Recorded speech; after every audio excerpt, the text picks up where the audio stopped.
Agricultural activities, which provide the chief food supply of all civilizations, drain the nutritive elements from the soil. Unless these elements are replaced, the productivity of the soil will be reduced to a dangerously low level. In the medieval and early modern period of European history, these nutritive elements, especially nitrogen, were replaced through the action of the weather by leaving the land fallow either 1 year in 3 or even every second year.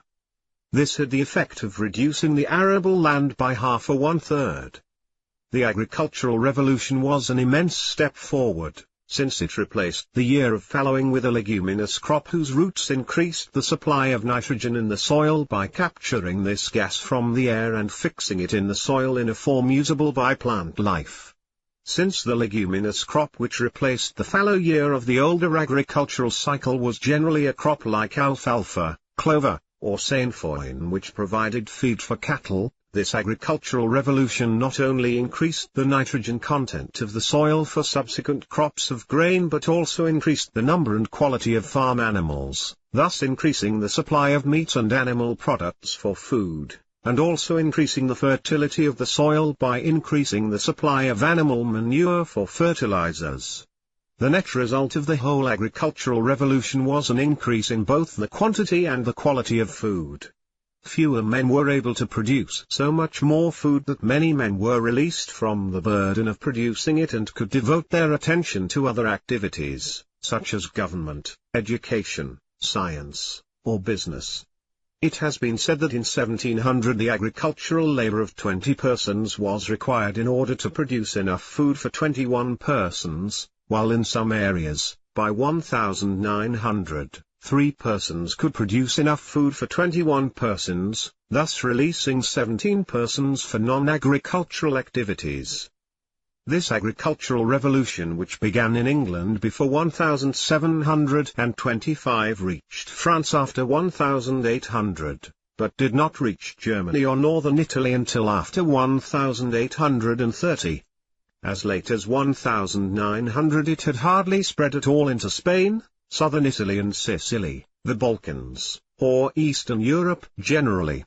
In Germany, about 1840, this agricultural revolution was given a new boost forward by the introduction of the use of chemical fertilizers, and received another boost in the United States after 1880 by the introduction of farm machinery which reduced the need for human labor. These same 2 areas, with contributions from some other countries, gave another considerable boost to agricultural output after 1900 by the introduction of new seeds and better crops through seed selection and hybridization. These great agricultural advances after 1725 made possible the advances in industrial production after 1775 by providing the food and thus the labor for the growth of the factory system and the rise of industrial cities. Improvements in sanitation and medical services after 1775 contributed to the same end by reducing the death rate and by making it possible for large numbers of persons to live in cities without the danger of epidemics. The transportation revolution also contributed its share to making the modern world. This contribution began, slowly enough, about 1750. With the construction of canals and the building of turnpikes by the new methods of road construction devised by John L. macadamized roads. Coal came by canal and food by the new roads to the new industrial cities after 1800. After 1825 both were greatly improved by the growth of a network of railroads, while communications were speeded by the use of the telegraph, after 1837, and the cable, after 1850. This conquest of distance was unbelievably accelerated in the 20th century by the use of internal combustion engines in automobiles, aircraft, and ships, and by the advent of telephones and radio communications. The chief result of this tremendous speeding up of communications and transportation was that all parts of the world were brought closer together, and the impact of European culture on the non-European world was greatly intensified. This impact was made even more overwhelming by the fact that the transportation revolution spread outward from Europe extremely rapidly, diffusing almost as rapidly as the spread of European weapons, somewhat more rapidly than the spread of European sanitation and medical services, and much more rapidly than the spread of European industrialism, European agricultural techniques, or European ideology. As we shall see in a moment, many of the problems which the world faced at the middle of the 20th century were rooted in the fact that these different aspects of the European way of life spread outward into the non-European world at such different speeds that the non-European world obtained them in an entirely different order from that in which Europe had obtained them. One example of this difference can be seen in the fact that in Europe the Industrial Revolution generally took place before the Transportation Revolution, but in the non-European world this sequence was reversed. This means that Europe was able to produce its own iron, steel, and copper to build its own railroads and telegraph wires, but the non-European world could construct these things only by obtaining the necessary industrial materials from Europe and thus becoming the debtor of Europe. The speed with which the transportation revolution spread out from Europe can be seen in the fact that in Europe the railroad began before 1830, the telegraph before 1840, the automobile about 1890, and the wireless about 1900. The Transcontinental Railroad in the United States opened in 1869. By 1900 the Trans-Siberian Railway and the Cape to Cairo Railroad were under full construction, and the Berlin to Baghdad enterprise was just beginning.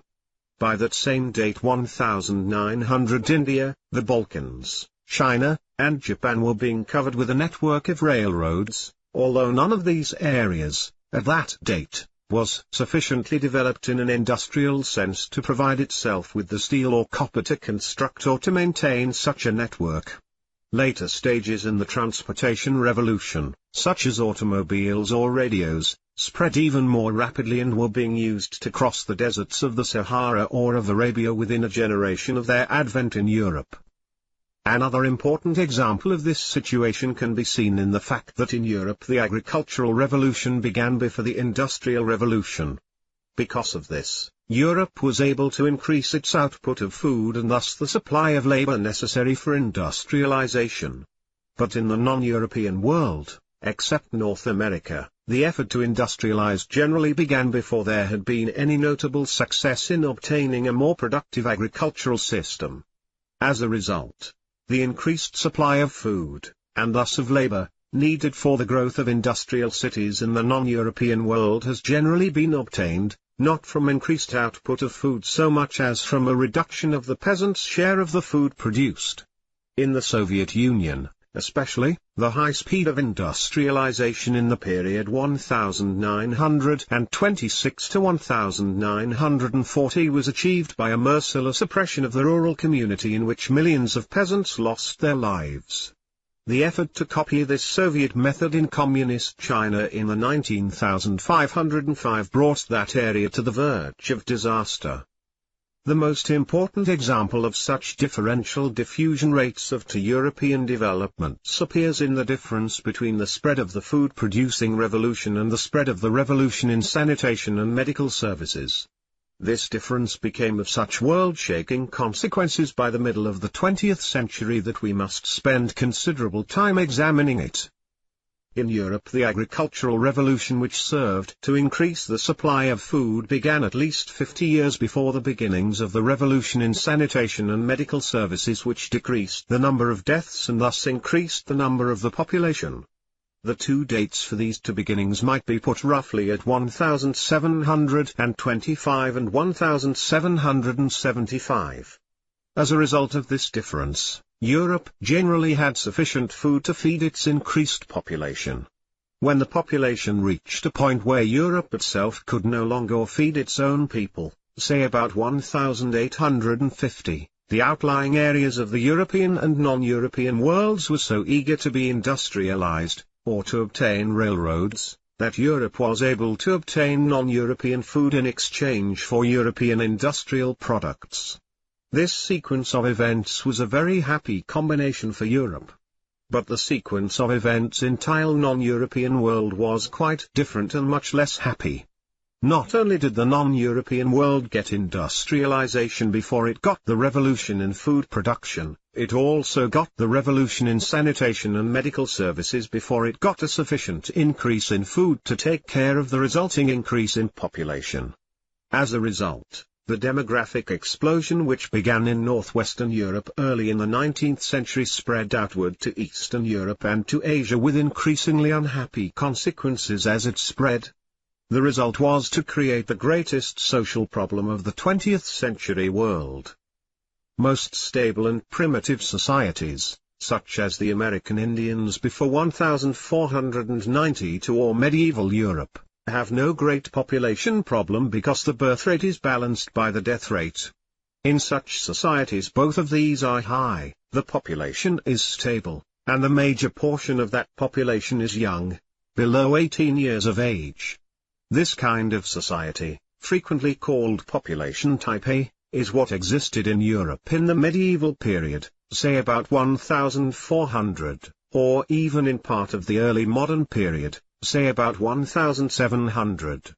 As a result of the increased supply of food in Europe after 1725, and of men's increased ability to save lives because of advances in sanitation and medicine after 1775, the death rate began to fall, the birth rate remained high, the population began to increase, and the number of older persons in the society increased. This gave rise to what we have called a demographic explosion, or population type B. As a result of it, the population of Europe, beginning in Western Europe, increased in the 19th century, and the major portion of that population was in the prime of life, ages 18 to 45, the arms-bearing years for men and the child-bearing years for women. At this point the demographic cycle of an expanding population goes into a third stage, population type C, in which the birth rate also begins to fall. The reasons for this fall in the birth rate have never been explained in a satisfactory way, but, as a consequence of it, there appears a new demographic condition marked by a falling birth rate, a low death rate, and a stabilizing and aging population whose major part is in the mature years from 30 to 60. As the population gets older because of the decrease in births and the increase in expectation of life, a larger and larger part of the population has passed the years of hearing children or bearing arms. This causes the birth rate to decline even more rapidly, and eventually gives a population so old that the death rate begins to rise again because of the great increase in deaths from old age or from the casualties of inevitable senility. Accordingly, the society passes into a fourth stage of the demographic cycle, population type D. This stage is marked by a declining birth rate, a rising death rate, a decreasing population, and a population in which the major part is over 50 years of age. It must be confessed that the nature of the fourth stage of this demographic cycle is based on theoretical considerations rather than on empirical observation, because even Western Europe, where the cycle is most advanced, has not yet reached this fourth stage.